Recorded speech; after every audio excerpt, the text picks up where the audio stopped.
Hello geographers, and welcome to your final video as part of the Changing Economic World topic. What we're going to be doing today is finishing off the UK economy by considering the UK in the wider world. So the main questions we're going to be looking at today are what impacts our connections with other parts of the world have, and we'll be focusing on things like trading.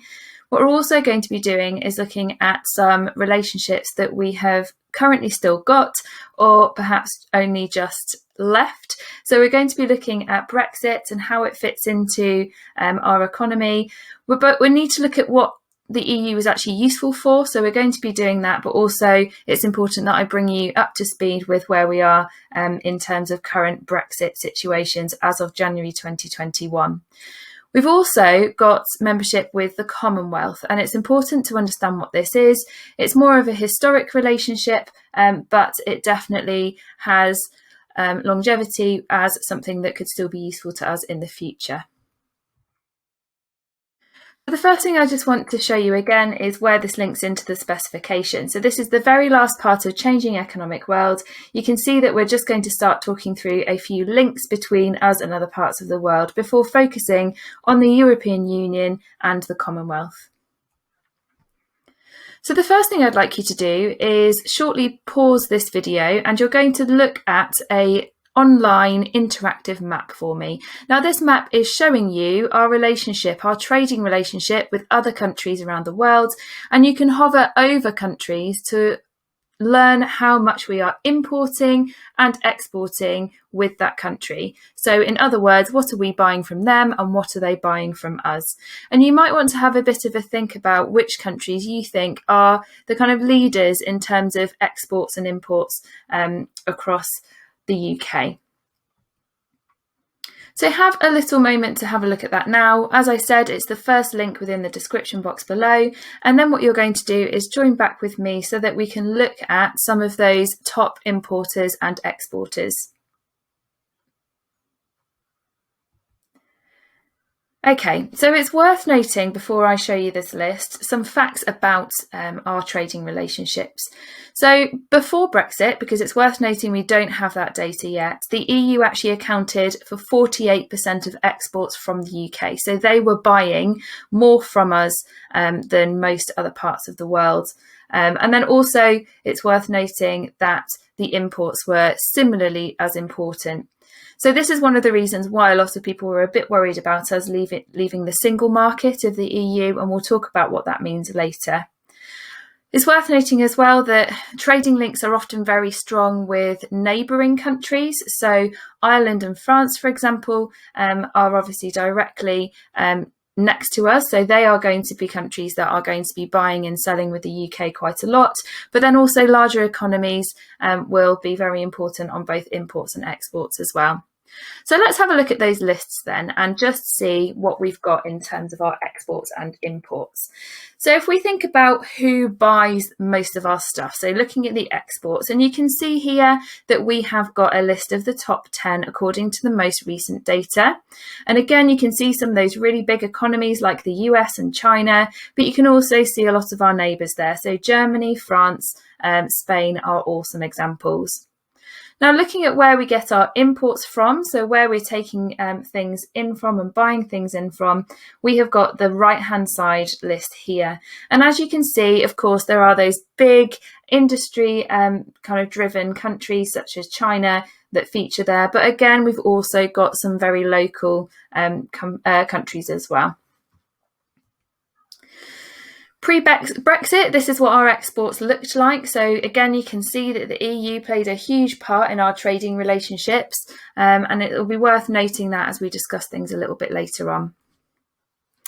Okay, so this might not initially seem like it's about the economy at all. It might look like something that would show up on an iPlayer type home screen, but I want you to think about what the connection is here. So we've got lots of pictures of lots of different things that you may or may not recognise. What do you think that connection is? I'll give you a few seconds to think about it without the need to pause. Okay, so all of these are the UK's biggest TV exports according to some of the most recent data that we can find. And actually what you'll notice is in the top left there is almost a bit of footage from a nature video.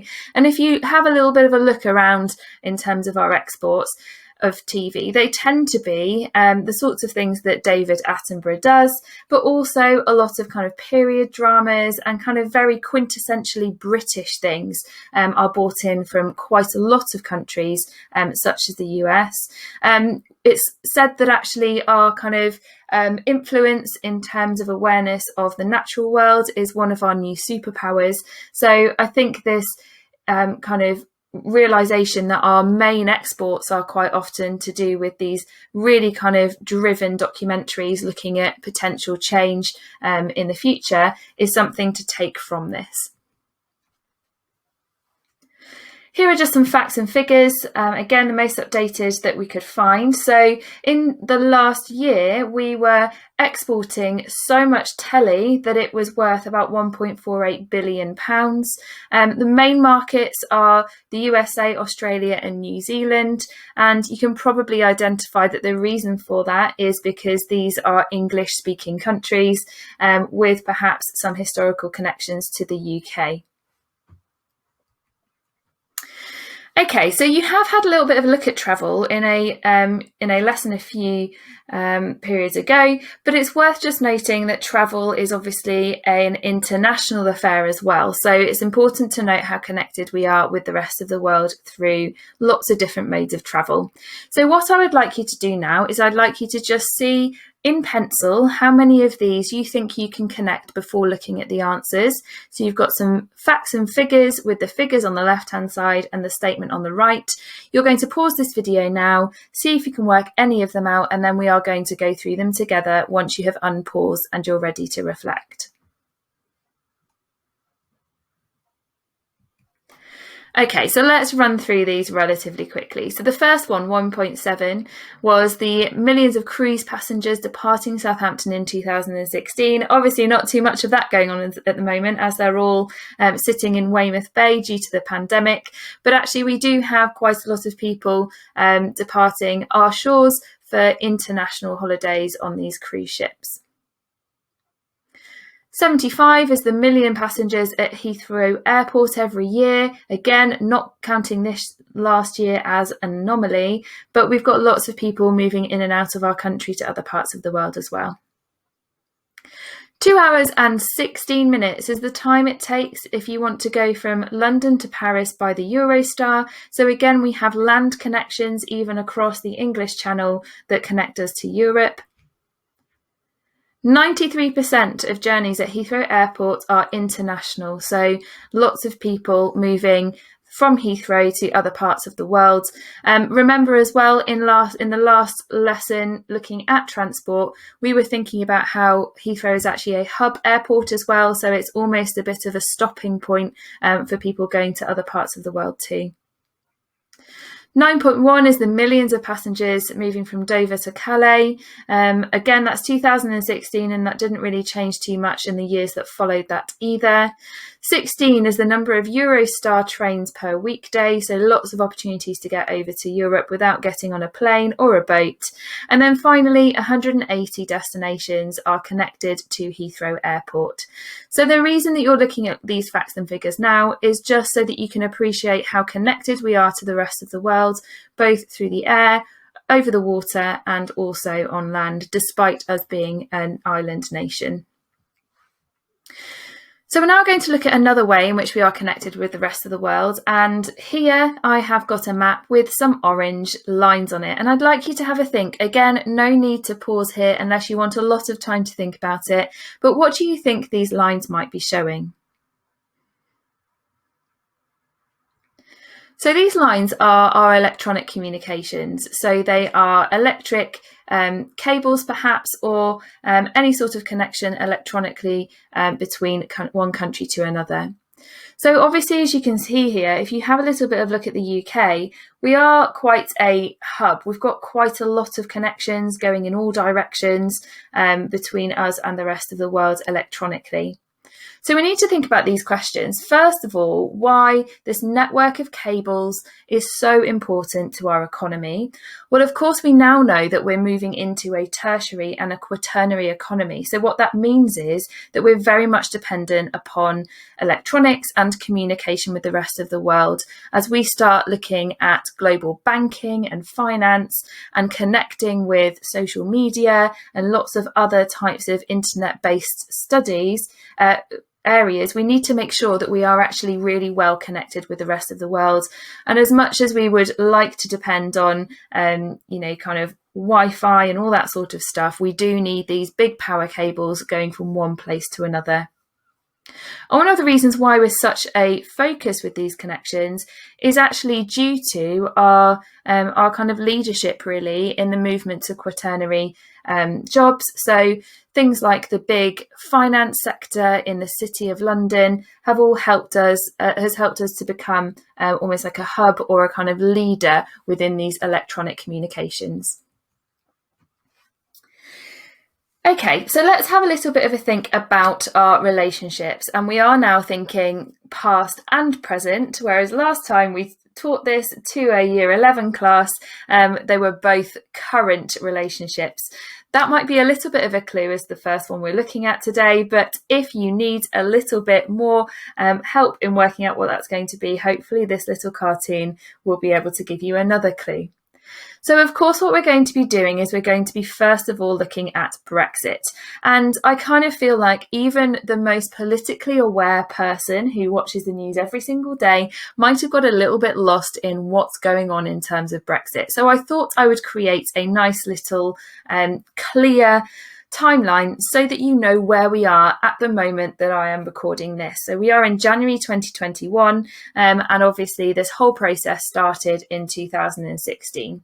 So 2016 was when we had our referendum and we voted to leave the EU, and that was with the intention to leave the EU in January 2020. So we did actually officially leave the EU then, because that was what the British public had voted for. But what both sides, both the EU and the UK, agreed was that we weren't quite ready for an official or a kind of agreement. We didn't have an agreement about how that was going to work. So whilst we had officially left, there was lots of things to sort out. So both sides agreed that we would keep things the same until we had agreed on something that would work for the EU and for the UK.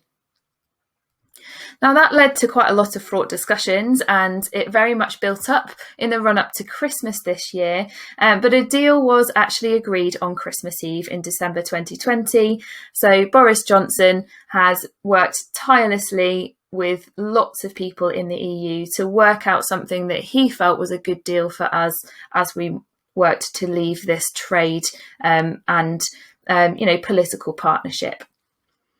So that didn't give us very long to get our heads around it, because after that deal had been agreed on Christmas Eve, by New Year's Day, we were ready and did leave the EU and use and apply the new Brexit deal. So lots of changes came into play at the very start of this month in 2021.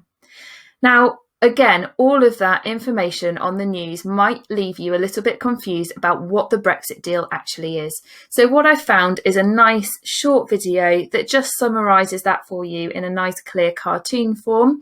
So what I'd like you to do now is pause this video and find link 1 below in the description box to watch the video to learn a little bit about the Brexit deal, and then come back to me when you're done.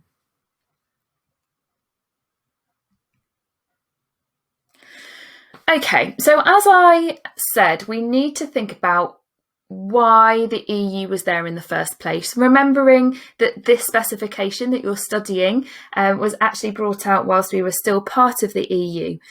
So it's worth just being aware of why it was there and what some of the positives and negatives were about being in the EU.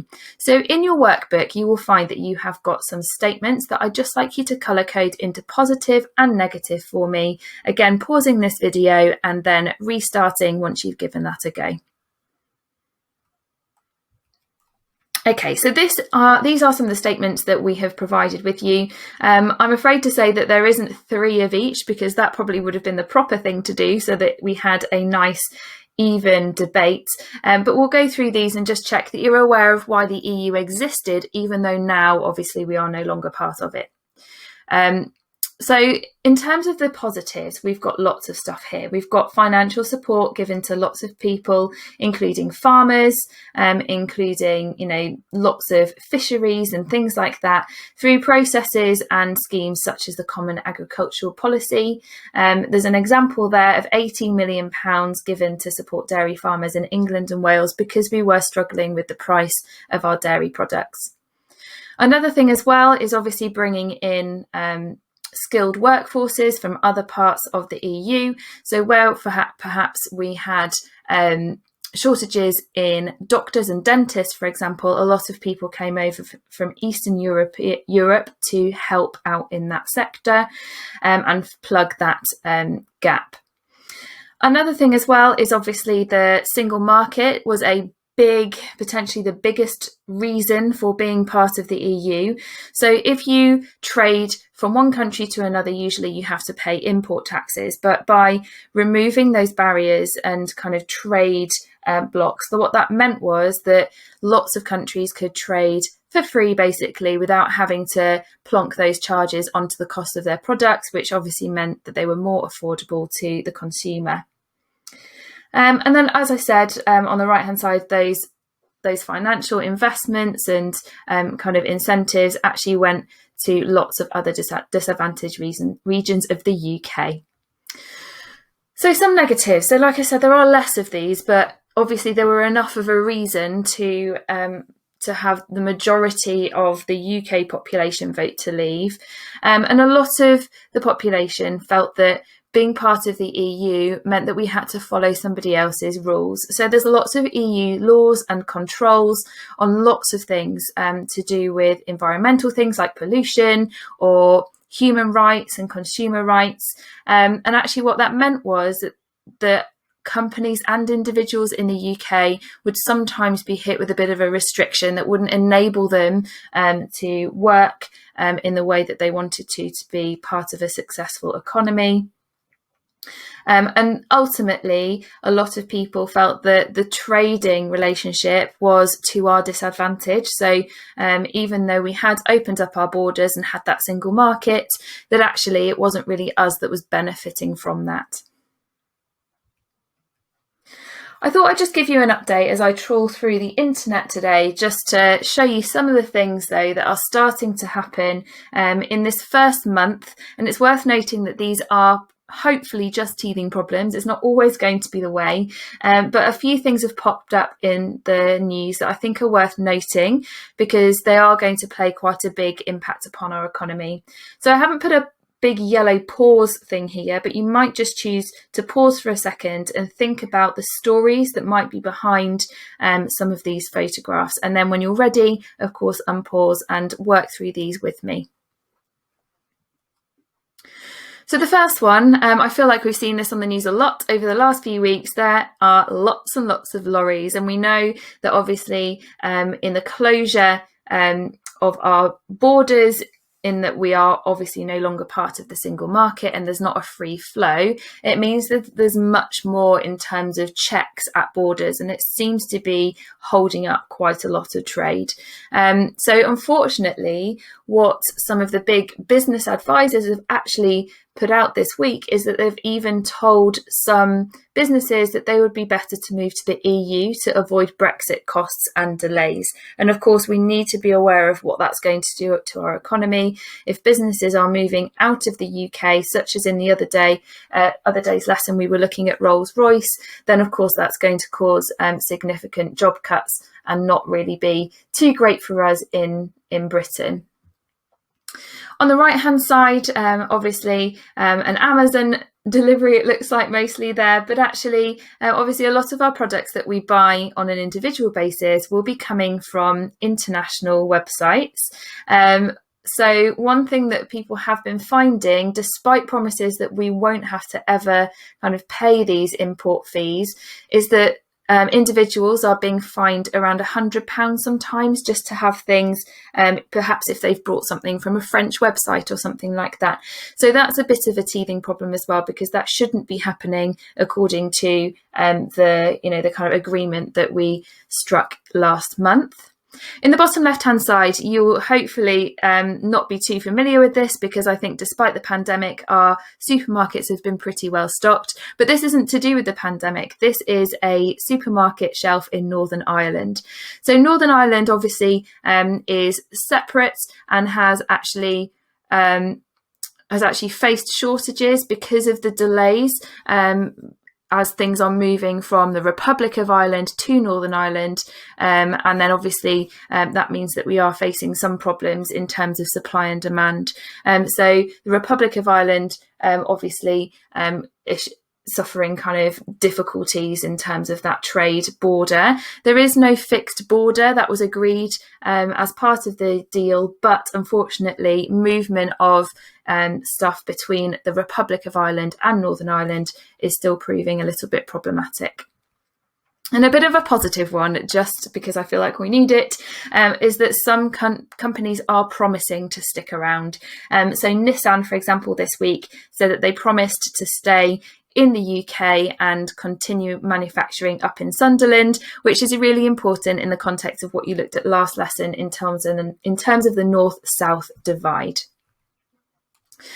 So the final thing we need to just look at today is another relationship we've got with other parts of the world called the Commonwealth.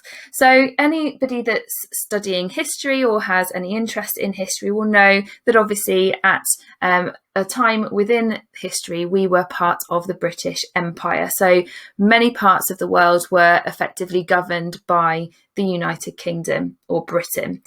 So what's happened obviously since then is the British Empire has dissolved, and in its place is something that is much more of an opt-in relationship between countries called the Commonwealth. Now it currently consists of 53 countries, but actually we're finding that a lot of people want to actually join the Commonwealth, so it's likely that that number will change. But for now, and as we lead up to your GCSE, 53 is the current number. Again, this might be something that needs a bit of explaining. So what I would like you to do now is go to video link 2 in the description box and watch this little video created by the Commonwealth themselves that tells you a little bit about what the Commonwealth is and what the kind of shared goals of these countries are. Once you've done that, unpause and come back to me ready to have a little bit of a look through the rest of this activity. Okay, so hopefully that was helpful in just setting up some of the aims and what the Commonwealth is. What we're going to do now is we're actually going to read an article, and this article is available to you in your booklet. So the first thing you need to do is probably read through it with a highlighter to hand, and you're going to be looking out for benefits. So probably mostly in the context of the UK. What are the benefits of being in this kind of relationship between countries, this Commonwealth, to the UK?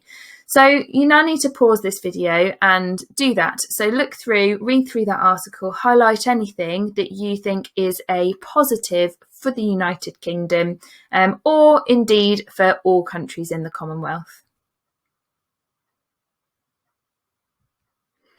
Okay, so I'm going to run through this article with you together and pick out some of the things that you could have spotted. And then if you are creating a bullet pointed summary list here, which I think is probably better than just having the highlights, then I'm going to put some of those in yellow text boxes as well. So you can just be writing these somewhere into your notes. If you don't have space in your booklet for this, then of course you can just go to the kind of back pages so that you can jot some of this down. So here we go. The first thing I think is really, really important is that the Commonwealth is very interested in the future. And that is represented here by this reference of talking to young leaders and young people. So ultimately, through involving people of the future, which is basically what these young people are, they're working towards a sustainable set of countries that they're prioritising the right things for the future. So that's the first one. And then if we have a look at the next part of the article, so I have highlighted here some comments about similar legal and trade and security rules and regulations. So this is something that is obviously going to help us with our trading, and also security in terms of military support as well. I don't think I've put that in a text box, but it's worth noting that there is almost a bit of an alliance in terms of security. But trade agreements are agreed between Commonwealth countries so that we can trade better and more effectively. Then if we have a little bit of a look down here, we've got this idea of who actually makes the representation and the decisions within the Commonwealth. And what we've got here is something called a bottom-up leadership. So that's the opposite of what they've said here. A top-down structure is where a government makes all of the rules and doesn't really listen to anybody kind of below them in terms of the pecking order of power. But a bottom-up leadership is actually listening to the people on the ground, people at the bottom. So that will be local people. Here it says things like charities, and those people will help to make the rules and the decisions. And of course, that means that hopefully the decisions are actually right for the people that they are deciding for. So bottom-up leadership is a big part of being part of the Commonwealth. If we have a little bit of a look here, one of the big things around the world is human rights, and it's really important just for stewardship of this planet, and just being a global citizen, that everybody works towards having a good level of human rights, good democracies across governments, and making sure that everybody has a fair chance to a good life, no matter what country they live in. So this is a bit of an incentive in that if you want to be part of the Commonwealth, you've got to be pretty good at all of that stuff. So you've got to have good human rights, have a good democracy where everything is agreed fairly. And what that means is that there's going to be a better overall level of those things in these regions. So it's almost a little bit of a kind of incentive to be better in lots of different ways. And of course that comes back to us as well in the UK. If we want to be part of this Commonwealth, then of course we've got to kind of lead by example sometimes by making sure that our human rights and democracy are really good, and that needs to be seen as a benefit for the UK as well.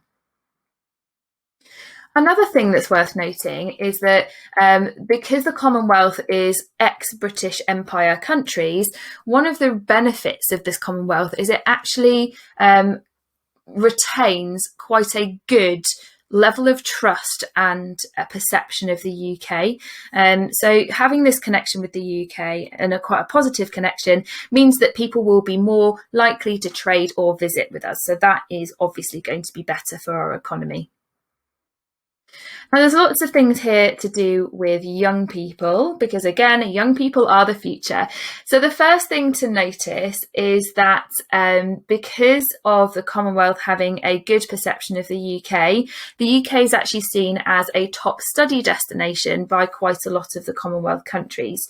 Number one for Canada, and second for lots of other parts of the world as well.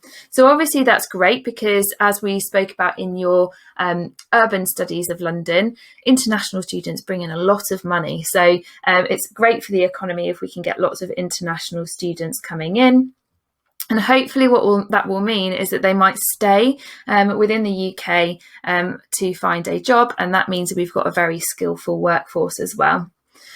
It's worth noting as well here, we've got comments about culture and friendship, and we need to see that as something that's not fluffy. It's not unimportant. It is really, really important, because what it's going to do is increase cultural acceptance and awareness, and also potentially make our country more multicultural as more people feel that they want to come and visit, work or study here in the UK.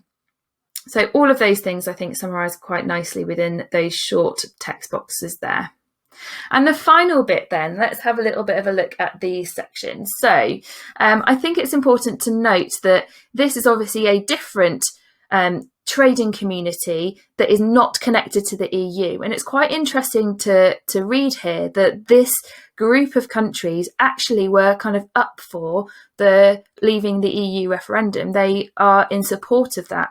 And they said that actually if the UK left the EU, then they would feel more confident trading with the UK. Now, whether that is because they feel that they would maybe have more of an advantage and they wouldn't be in competition with the other EU countries, who knows? But the main reason is probably that, they can probably see some stronger trading relationships being built if we don't have another relationship with the EU. Okay, so hopefully that was a little bit of a run through of some pretty massive content, to be honest. And if you wanted to get up to scratch on Brexit, you could be looking at websites and documentaries and videos on YouTube for a very long time. But at this point, obviously at a GCSE level, you just need to know what the EU is and how it was useful to us in the past, but also be aware of this other relationship we have with the Commonwealth countries. So I hope that was helpful, and like I said at the start of the video, this marks the end of your Changing Economic World topic, which is an achievement because this is a much larger topic than lots of the other ones that you have done. So well done, and hopefully your teacher will be supporting you through some revision in your lessons to come so that you can work towards some excellent grades in your end of unit test. Thank you very much for your time, geographers. Have a brilliant day.